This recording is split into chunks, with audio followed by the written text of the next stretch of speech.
8 ayat 15 hingga ayat 22. Marilah kita mendengar, biar saya saja yang membacakannya.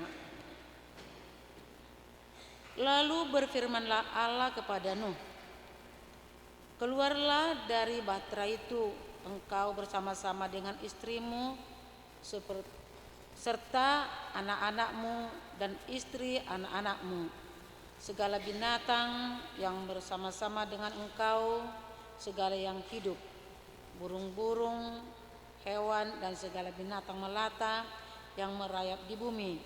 Suruhlah keluar bersama-sama dengan engkau, supaya semuanya itu berkeriapan di bumi serta berkembang biak dan bertambah banyak di bumi. Lalu keluarlah Nuh bersama-sama dengan anak-anaknya dan istrinya dan istri anak-anaknya, segala binatang liar, segala binatang melata dan segala burung, semuanya yang bergerak di bumi, masing-masing menurut jenisnya. Keluarlah juga dari bahtera itu. Lalu Nuh mendirikan mezbah bagi Tuhan dari segala binatang yang tidak haram dan dari segala burung yang tidak haram. Diambilnyalah beberapa ekor. Lalu ia mempersembahkan korban bakaran di atas mezbah itu.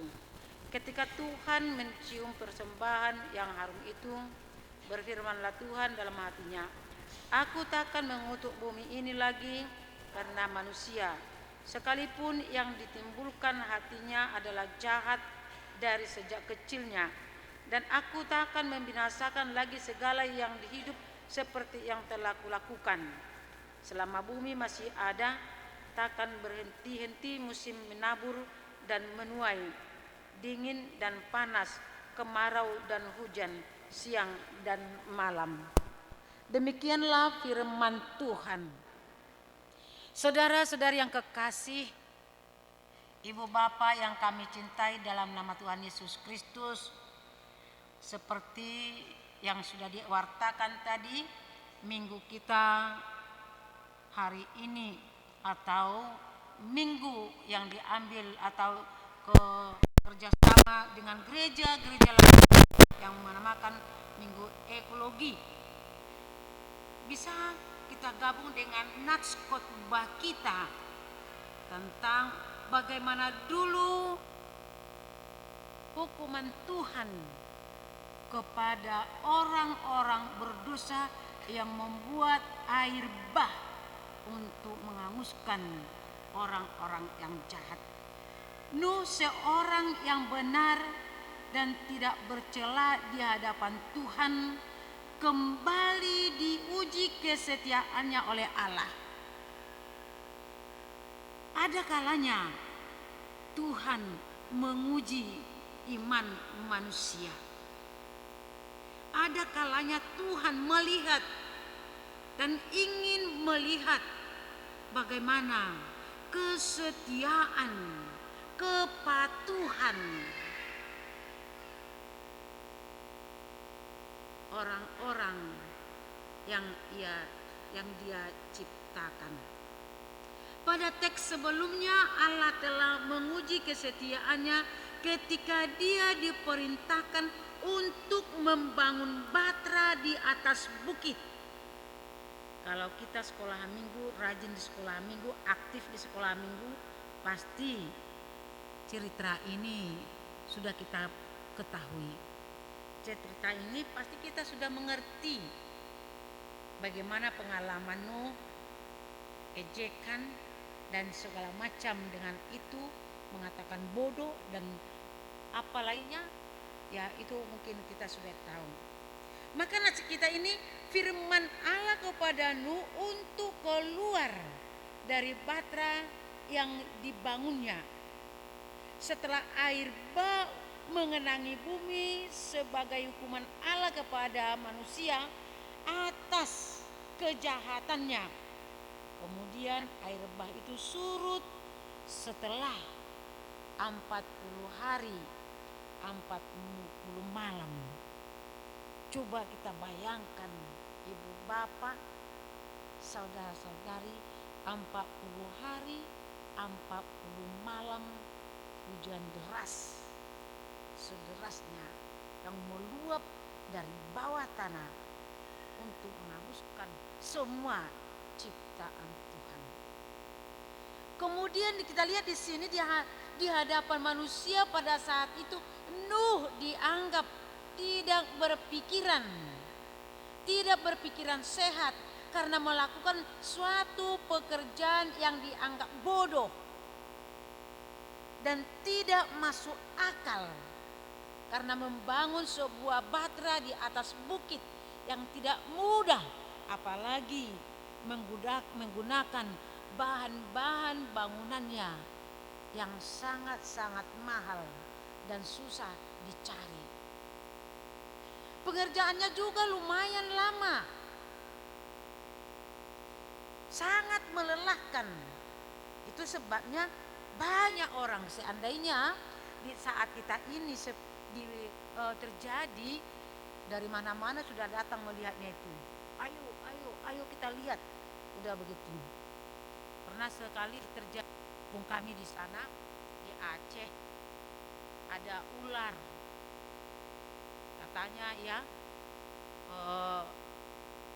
yang datang ke rumah seseorang dan tidur di atas ulos Batak. Sempat itu viral, mengatakan itu ular berhombing katanya. Karena apa? Yang punya rumah ini sebenarnya sudah menjadi orang gayo, tapi dicari asal usulnya katanya dia itu berhombing. Banyak orang kami di sana yang dulu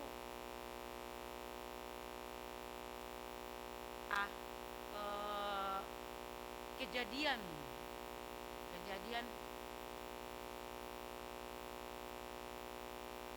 gawaknya GAM ya, Gerakan Aceh Merdeka hari itu ya banyak mereka itu yang mencari asal usulnya.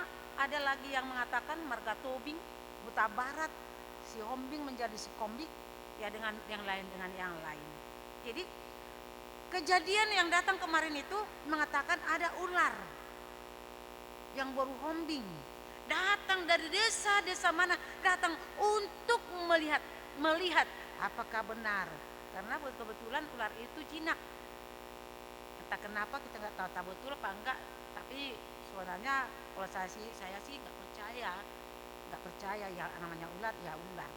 Seandainya kejadian atau seandainya terjadi pada saat kita ini, Nuh membangun batra di bukit, rasa dari mana-mana sudah datang melihatnya dan mengejek seperti yang terjadi pada saat itu. Jadi mereka itu mengatakan, kok mengapa membangun batra di bukit?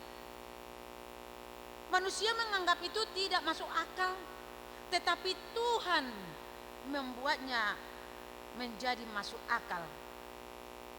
Allah memiliki cara sendiri untuk menunjukkan kemahakuasaannya dan kasih-Nya kepada manusia dan ciptaannya.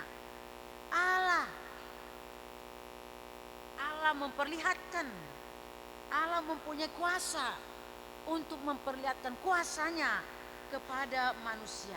Allah tidak membiarkan manusia terus-menerus memberontak dan merajalela melakukan kejahatannya. Allah melihat kita dan juga sering mencoba kita dan sering juga untuk memanggil kita kembali dari jalan yang salah, dari jalan yang sesat. Seperti mana di sini Allah tidak menginginkan manusia itu merajalela. Kalaupun kadang-kadang kita lihat di dunia ini, di zaman kita ini, orang-orang yang jahat merajalela di kejahatannya, yang pasti satu saat Allah memperlihatkan kepadanya kejahatan kejahatan yang ia lakukan.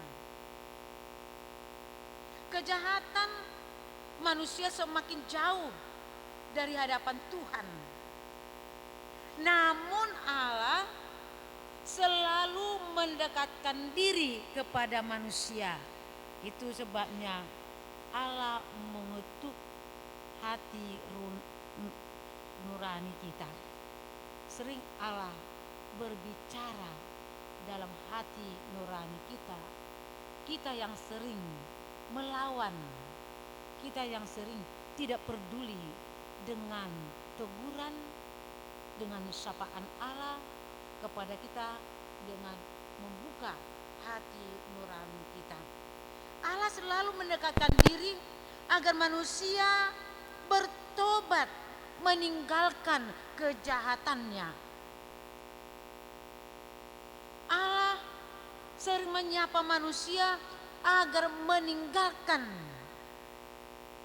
perbuatan-perbuatan salah. Di hadapan Allah semua harus terlihat baik dan teratur.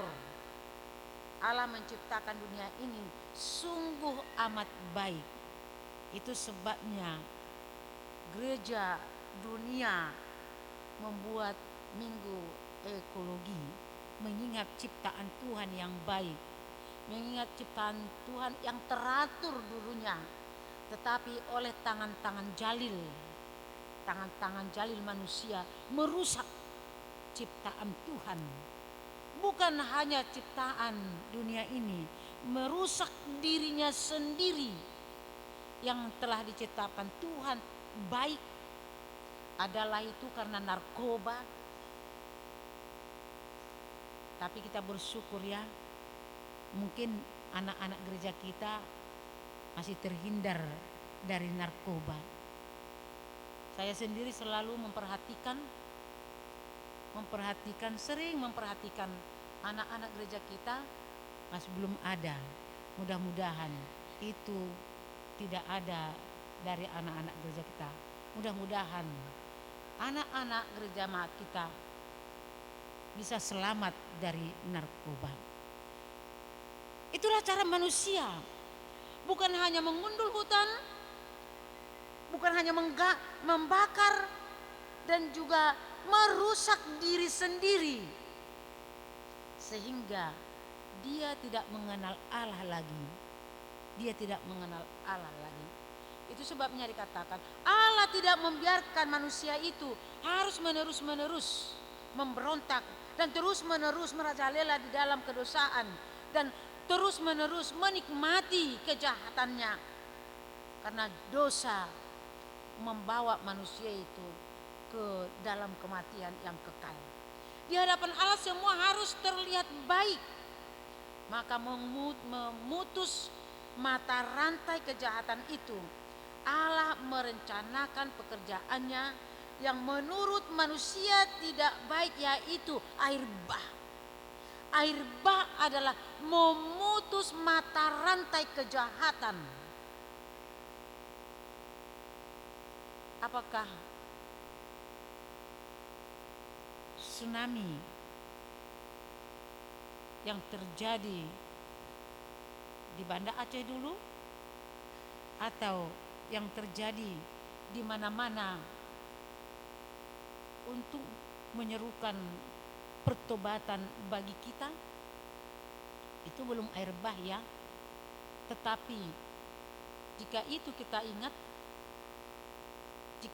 ingat bisa memanggil kita untuk bertobat, mengajar kita untuk bertobat. Karena kita tidak tahu, kalaupun sekarang kita kuat, kalau sekarang kita bisa mampu gagah perkasa, tapi kita tidak tahu apa yang terjadi nanti. Bukan hanya tsunami, tapi mungkin kejadian-kejadian bisa terjadi di perjalanan hidup kita yang membuat umur kita pendek. Sebabnya dikatakan di sini, air bah memutus mata rantai kejahatan agar tidak berregenerasi kejahatan di tengah-tengah dunia itu. Tetapi bagi Tuhan semuanya rencananya itu adalah indah selalu. Seperti lagu pujian yang mengatakan, indah rencanamu Tuhan di dalam hidupku. Kita kedatangan tidak tahu apa perbuatan Tuhan bagi kita. Tapi rencana Tuhan, rencana keselamatan yang dilakukan Tuhan terbuka bagi setiap manusia. Bahkan telah disediakan untuk kita. Gambaran keluarnya Nuh dan keturunannya dianggap sebagai keluarga Allah yang diselamatkan. Keluarga Nuh yang keluar dari bahtera itu dikatakan adalah keluarga Allah. Seperti sering kita katakan bahwa kita ini adalah anak-anak Allah. Anak-anak Allah yang kita anggap dengan keluarga Allah.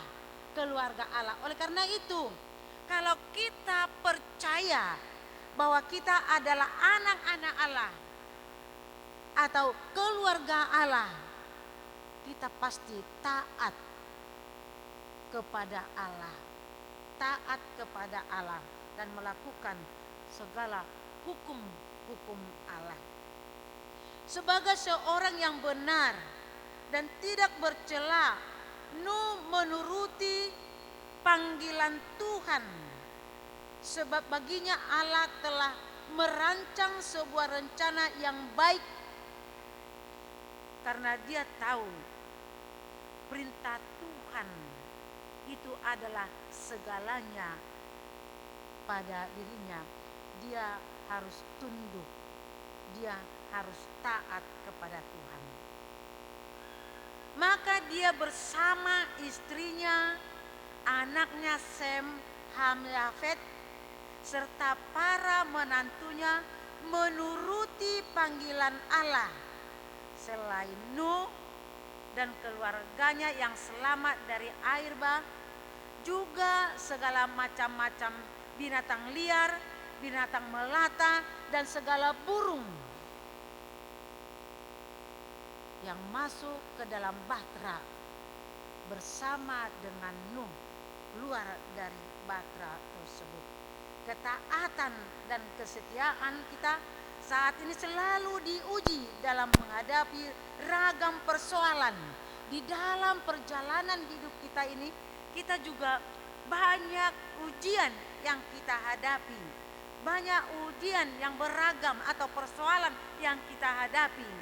Apakah kita setia mengikuti Yesus atau setia kepada panggilan dunia ini?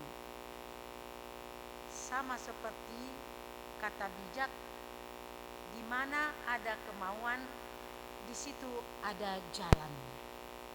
Karena sering kita mendengar, kalau ibaratnya ada PA atau di pertanyaan, kalau di diskusi, sudah mengerti sebenarnya, sudah tahu firman Tuhan itu, tapi melakukanlah yang susah.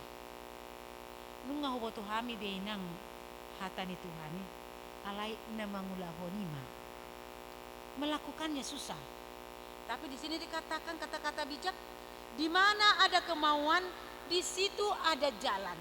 Berarti kemauan kita yang sering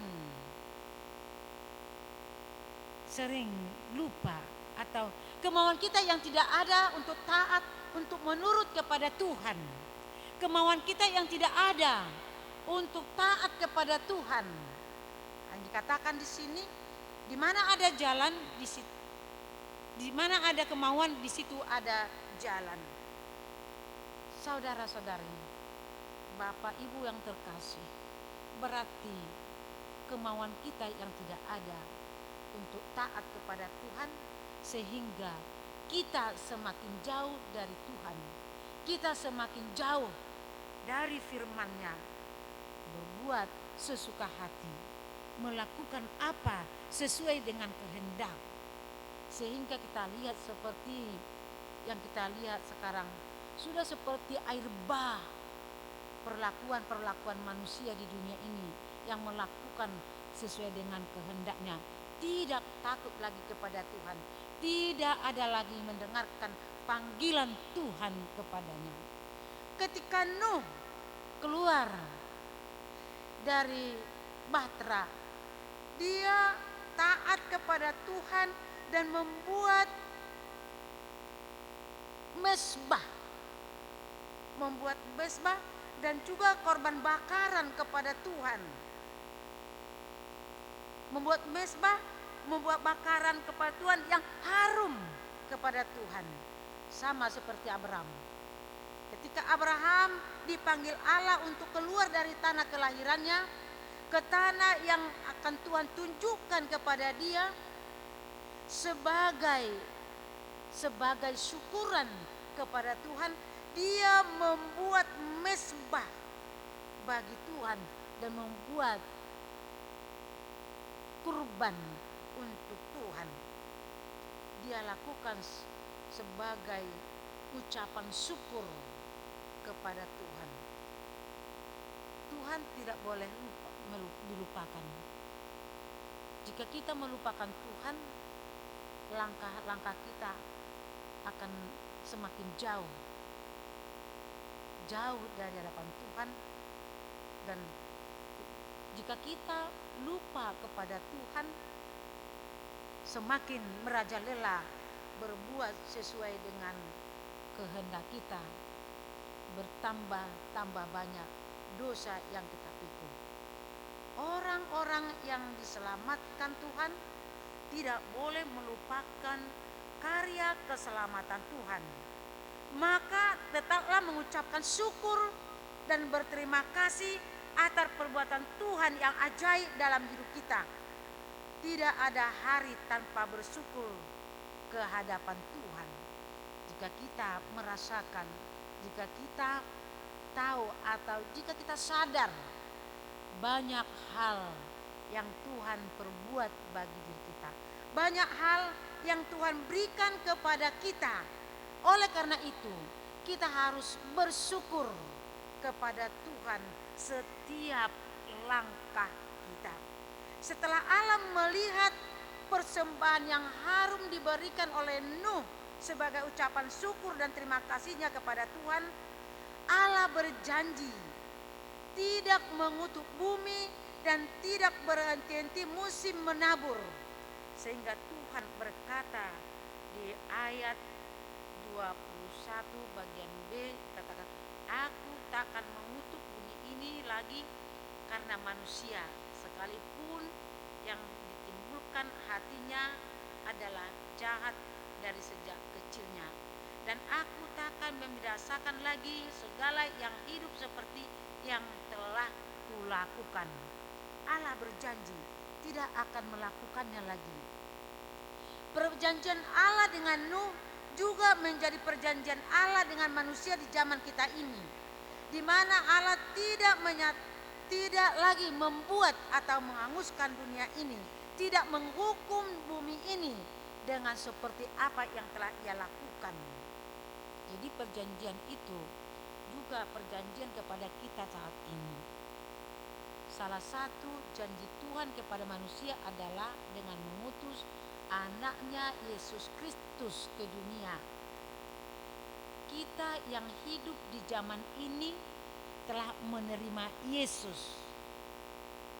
Kita yang hadir pada hari ini, yang percaya kepada Yesus, yang menerima keselamatan dari Yesus. Jadi keselamatan itu jangan disia-siakan. Yesus telah memberikan kepada kita keselamatan itu tetap kita harus pegang. Seperti yang pernah saya katakan kepada yang belajar CD, namamu telah tertulis di sana. Sejak kamu dibaptis, sejak kita dibaptis, nama kita telah tertulis dengan kata mengatakan ibaratnya sudah ada kursi kita di sana. Tetapi jika kita menyeleweng dari hadapan Tuhan, jika kita tidak peduli dari hadapan Tuhan, kursi nama yang telah tercatat tadi di sana mungkin akan dihapus, diberikan kepada orang lain. Diberikan kepada orang lain. Itu sebabnya dikatakan jangan melakukan yang tidak benar di hadapan Tuhan agar namamu tetap tertulis di sana. Kedatangan Allah, kita sudah ada di sana. Nama kita telah ikut dipanggil di sana. Sehingga kita lihat di sini orang-orang yang telah diselamatkan oleh Allah di dalam nama Yesus Kristus, kita diberikan tanggung jawab. Itulah dikatakan minggu ekologi tadi. Kita diberikan tanggung jawab untuk memelihara lingkungan kita. Kita diberikan tanggung jawab memelihara sekeliling kita. Kita diberikan tanggung jawab dan juga untuk memelihara Allah di dalam hidup kita agar kita hidup dengan sempurna. Maka kepada manusia diingatkan untuk merawat dan menjaga Allah di dalam dirinya. Oleh karena itu, saudara-saudara yang terkasih, Allah mengutus Yesus Kristus sebagai juru selamat manusia.